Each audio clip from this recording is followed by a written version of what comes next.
వాడు 7 లక్షలు నేను ఎడికని ఇస్తా. అంతే కదా. అట్లా ఏమైపోయిందంటే అప్పుడు తక్కువ ఉండే, ఇప్పుడు సైబర్ క్రైమ్ లో చాలా కేసులు అయిపోయింది. ఇప్పుడు బెట్టింగ్ అమౌంట్ వస్తే నేను బ్లాక్ చేసే అంత స్ట్రిక్ట్ అయిపోయింది సైబర్ క్రైమ్ ఇప్పుడు. కాకపోతే ఏంటంటే వాళ్ళు డిఫరెంట్ అకౌంట్లు ఓపెన్ చేయడము, ఆగం చేయడము. ఇప్పుడు సైబర్ క్రైమ్ అనేది కంప్లైంట్ ఎప్పుడైతుంది, నా ఒక రిక్వెస్ట్ అండి, పోయిన అమౌంట్ ఇవ్వండి. పోయిన అమౌంట్ ఎవ్వరు ఇవ్వరు. విన్నింగ్ అమౌంట్లో సైబర్ క్రైమ్ కేసు పడుతుంది. ఇప్పుడు నీ అకౌంట్లో ఒక 2 లక్షలు పడ్డాయి, వాడు ఏం చేస్తాడు, సైబర్ క్రైమ్ కేసు వేస్తాడు. ఎవడు అవతలోడు ఎవడైతే పోయిండో వాడు కంప్లైంట్, నీ అమౌంట్ ఆగిపోతుంది కదా, అందులోకి ఒక 1 లాక్ ఆగిపోతుంది. నువ్వు కష్టపడి నువ్వు అప్పులు తెచ్చి నువ్వు చేసుకుంటే, ఇప్పుడు సైబర్ క్రైమ్ కూడా ఏమైపోయిందంటే ఇండైరెక్ట్ డైరెక్ట్ వాళ్ళకి సపోర్ట్ చేసేటట్టే ఉంది కదా. ఇప్పుడు నీకు సైబర్ క్రైమ్లో కేసు వేసినామంటే ఎన్ని రోజులు అది రిజాల్వ్ అవుతుంది అనేది ఎవరికి ఐడియా లేదు. వాళ్ళు 100% ఎఫర్ట్స్ పెడుతుర్రు. కాకపోతే అక్కడ కేసులు ఆ అకౌంట్లో సార్ మీకు చెప్తే నమ్మవు, మొన్న ఏదో నేను సైబర్ క్రైమ్ హెడ్ ఎవరో చెప్తే విన్నా, బెగ్గర్స్ అకౌంట్స్ ఓపెన్ చేశారు. ఇంకా బెగ్గర్ దగ్గర నువ్వు ఏడాడుతావు డబ్బులు. నాగార్జున సినిమా కూడా వచ్చింది ధనుష్ది. బెగ్గర్స్ అకౌంట్లలో వీళ్ళు డిపాజిట్ చేసుకొని ట్రాన్సాక్షన్స్ చేస్తారు ఇండియాలో. నిజమేనా అది? 100% నిజం అది. ఇప్పుడు ఇప్పుడు ఇండియన్ గవర్నమెంట్ ఏం చేస్తుంది, బ్యాన్ చేయకుండా సరే భయ్ నువ్వు క్లబ్బులు పెట్టు, పేకాట క్లబ్బులు, ఆ క్లబ్బులు పెట్టు, కొంతమంది లాస్ అవుతారు.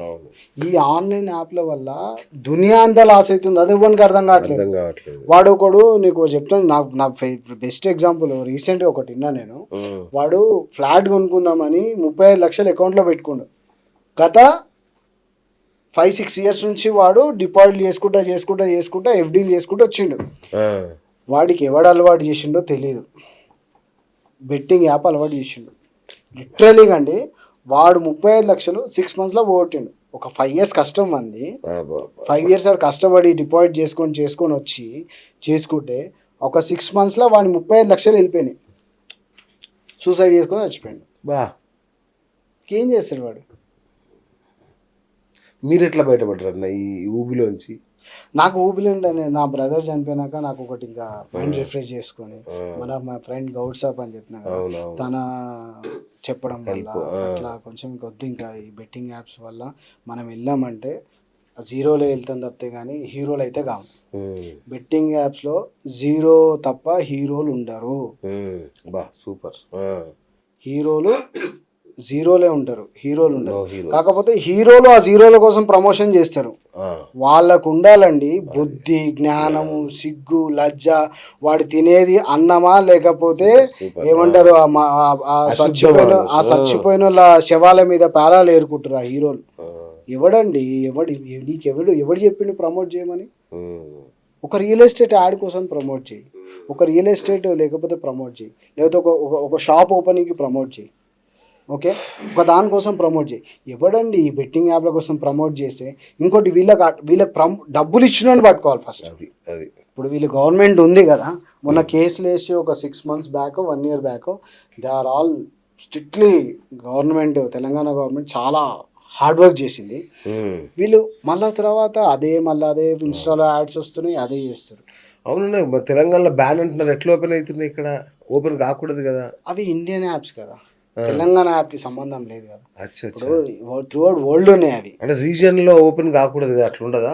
అది ఉండాలంటే అది చాలా కష్టం అండి. ఎక్కడ నువ్వు ఎన్ని సైట్లు బ్లాక్ చేస్తావు, ఏం చేస్తావు చెప్తున్నా కదండి. అది నేను డిపాజిట్ చేస్తే కిరాణా జనరల్ స్టోర్ పోతుంది. ఎవడాడు కిరాణా జనరల్ స్టోర్ ఏడికని వచ్చింది ఈ యాప్లో? అంటే అట్లాంటి అకౌంట్లు తీసుకొని వాళ్ళు డిపాజిట్ చేసుకుంటారు. ఇప్పుడు కరెంట్ అకౌంట్, ఇప్పుడు ఒక కంపెనీకి మనం ట్రాన్స్ఫర్ చేస్తున్నాం. బెట్టింగ్ యాప్ అంటే ఒక ఏమంటారు కరెంట్ అకౌంట్ ఉండాలి.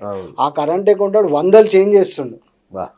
మీరు ఇంకెక్కడ వాడు డిపాజిట్ చేస్తే కిరాణా జనరల్ స్టోర్ అని వస్తుంది, శారీ హౌస్ అని వస్తుంది, ఇంకోటి ఏంది మన గ్రాసరీస్ అని వస్తుంది.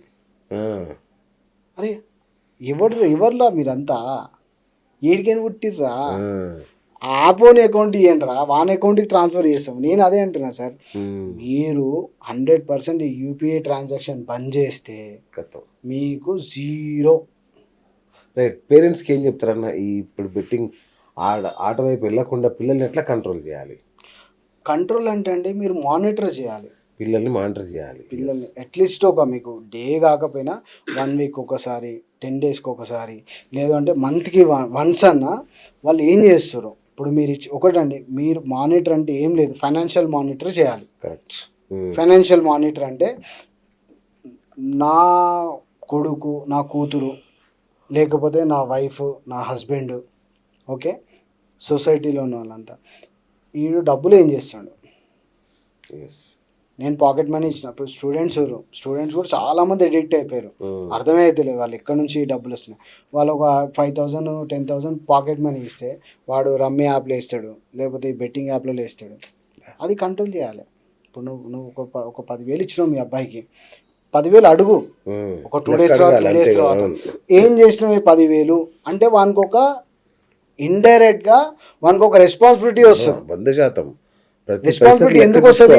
అరే మా ఫాదర్ అడుగుతుండు, మా మదర్ అడుగుతుంది, నేను ఈ డబ్బులు ఏం చేస్తున్నా అడుగుతుంది, నా చూడండి. ఒక మీరు వీక్లా ఒకరోజు మీ అబ్బాయి ట్రాన్సాక్షన్ చూడండి, వాడు ఏం చేస్తుండు. ఇప్పుడు అంతా ఆన్లైన్ ఫోన్పే, గూగుల్ పే ఉంది కదా. మీరు ఒక్కసారి 1 వీక్లో ఒక 1 అవర్ టైం తీసుకొని వాడి ట్రాన్సాక్షన్ చెక్ చేయండి. వాడు ఎక్కడికి వెళ్తుండు, మూవీకి వెళ్తుండా, లాడ్జ్కి వెళ్తుండా, లేకపోతే సినిమాకి వెళ్తుండా, లేకపోతే తిరేనికి పార్క్లోకి పోతుండా, నీకు ఫైనాన్షియల్ చూస్తే తెలిసిపోతుంది కదా ఈజీగా. ఆ కంట్రోల్ ఉండట్లేదు. ఓ మా అబ్బాయి పబ్బుకి వెళ్తాడంట, స్టేటస్ అయిపోయింది. మా అబ్బాయి my son going to next month London. What he is doing in London? వాడు 10th క్లాసో 11th క్లాసో ఉంటాడు, లేకపోతే ఒక డిగ్రీ ఏదో పాస్ అయి ఉంటాడు. వాడు లండన్లో పోయి ఏం చేస్తాడు? మళ్ళీ వాడు వస్తాడా? వాడు వచ్చినాక వాని మీద ఫైనాన్షియల్ వానికి మానిటరింగే ఉండదు. ఫైనాన్షియల్ మానిటరింగ్ ఉండదు. వాడు ఏం చేస్తుండో ఏం లేదు. బేసిక్ ఏంటంటే అండి, ఇక్కడ ఏదైతే ఈ బిగ్ షాట్స్ ఉంటారో వాళ్ళ కొడుకుల వల్ల 100 మంది అబ్బాయిలు చెడిపోతారు. వాడు ఆడతాడు బెట్టింగ్స్, వాడిని చూసి పక్కన ఫ్రెండ్ ఆడుతాడు, మౌత్ పబ్లిసిటీ వెళ్తుంది తప్పితే కానీ వేరే ఏం లేదండి ఇక్కడ. రైట్ అన్న, ఫైనల్గా ఈ ఆట మీద పిచ్చితో డబ్బులు పోగొట్టుకున్న యూత్కి ఏం చెప్తారు? మీరు ఈ ఆన్లైన్ గేమ్స్లో ఆడితే జీరోలు అవుతారు తప్ప హీరోలు అవ్వరు. రైట్. ఒకటి. ఇంకొకటి, మీకు కష్టపడండి, జాబ్ చేసుకోండి, ఓకేనా. ఈజీ మనీకి వెంపర్లు ఆడకండి. అది ఈజీ మనీ ఎలా వస్తుందో వితిన్ సెకండ్స్లో అలానే వెళ్ళిపోతుంది. అది కొందరికి, ఎవరికో లక్షలో ఒకరో ఇద్దరికో అది అవ్వచ్చు, కానీ అందరికీ అయితే అవ్వదు. మీరు అట్లా అనకండి, ఆ లక్షలో ఒక్క నేనే ఎందుకు కాకూడదు అనుకుంటారు మళ్ళీ వీళ్ళు. వద్దంటున్నా మీరు అట్లా చెప్పినా ఎవరో ఒక్కడికి అదృష్టం కలిసి వస్తుంటే ఆ ఒక్కరు నేనే ఎందుకు కాకూడదు అనుకుంటాడు మళ్ళీ. మన పరిస్థితి అట్లా. అందుకే ఫస్ట్ అదే చెప్పాను కదా, బెట్టింగ్స్ యాప్ ఆడడం వల్ల జీరోలు తప్ప హీరోలు అయ్యే ఛాన్సే లేదు. 100%. కష్టపడండి, జాబ్స్ చేసుకోండి.